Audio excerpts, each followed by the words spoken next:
I wanted to share a story with you guys written by Glenn Greenwald of The Intercept, and as usual, he does a fantastic job at really shedding light on a complex issue. So he talks about General Flynn's resignation, which was due to a leaker, and he reveals how both political parties are completely hypocritical.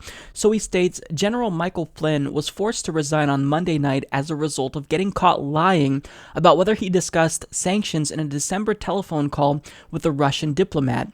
The only reason the public learned about Flynn's lie is because someone inside the US government violated the criminal law by leaking the contents of Flynn's intercepted communications. In the spectrum of crimes involving the leaking of classified information, publicly revealing the contents of SIGINT, signals intelligence, is one of the most serious felonies. Yet, very few people are calling for a criminal investigation or the prosecution of these leakers, nor demanding the leakers step forward and face the music for very good reasons. The officials leaking this information acted justifiably, despite the fact that they violated the law. That's because the leaks revealed that a high government official, General Flynn, blatantly lied to the public about a material matter, his conversations with Russian diplomats, and the public has the absolute right to know about this. This episode underscores a critical point. The mere fact that an act is illegal does not mean it is unjust or even deserving of punishment. Oftentimes, the most just acts are precisely the ones that the law prohibits. Over the last 8 years, President Obama implemented the most vindictive and aggressive war on whistleblowers in all of US history. It's hard to put into words how strange it is to watch the very same people from both parties across the ideological spectrum who called for the heads of Edward Snowden, Chelsea Manning, Tom Drake, and so many other Obama-era leakers today heap praise on those who leaked the highly sensitive, classified SIGINT information that brought down General Flynn.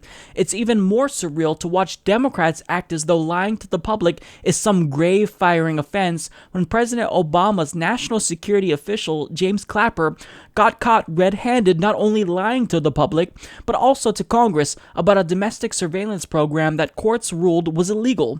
And despite the fact that lying to Congress is a felony, he kept his job until the very last day of the Obama presidency. But this is how political power and the addled partisan brain in DC functions.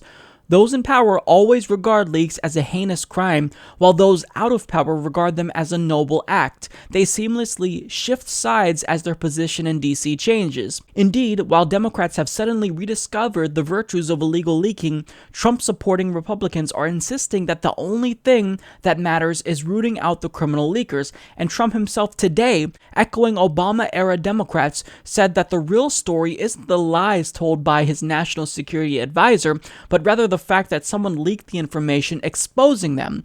Leaks are illegal and hated by those in power and their followers, precisely because political officials want to hide evidence of their own wrongdoing and want to be able to lie to the public with impunity and without detection. That's the same reason the rest of us should celebrate such illegal leaks and protect those who undertake them, often at great risk to their own interests, so that we can be informed about the real actions of those who wield the greatest power.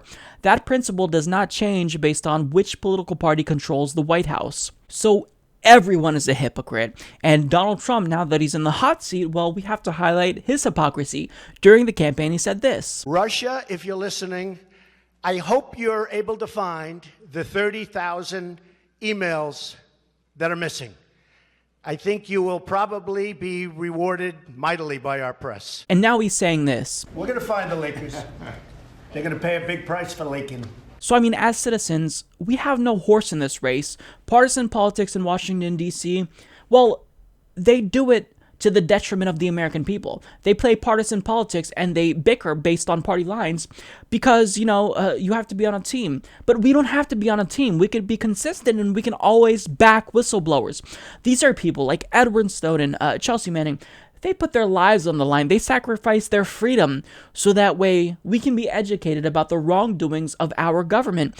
And, what really hurts is that Edward Snowden, he really made the ultimate sacrifice. Also, Chelsea Manning did. And, the leaks, people don't really care about them. They don't care that the government is spying on people. I think that John Oliver did a fantastic segment on this where he interviewed Edward Snowden and he interviewed people and he said, do you care about these leaks? And many people, they didn't care. Now, again, these are anecdotal examples, but I think by and large, if the public really did care about these leaks, well, then they would be putting pressure on the government. But I mean, this program where the NSA collects metadata, It's going on. It's continuing. There's no changes to it. So it's so frustrating that we have an American populace that's just completely apathetic to the wrong things that our government is doing, to the violations of the Constitution. So, I think that this story, it really shows why the American people need to stop buying in to this partisan bickering, and we need to be protective of people who put their lives and their freedom in jeopardy to make sure that we know what our government officials are doing and to make sure that we have the ability to hold them accountable because we have the information to do so. Support this podcast by joining the independent progressive media revolution today at humanistreport.com.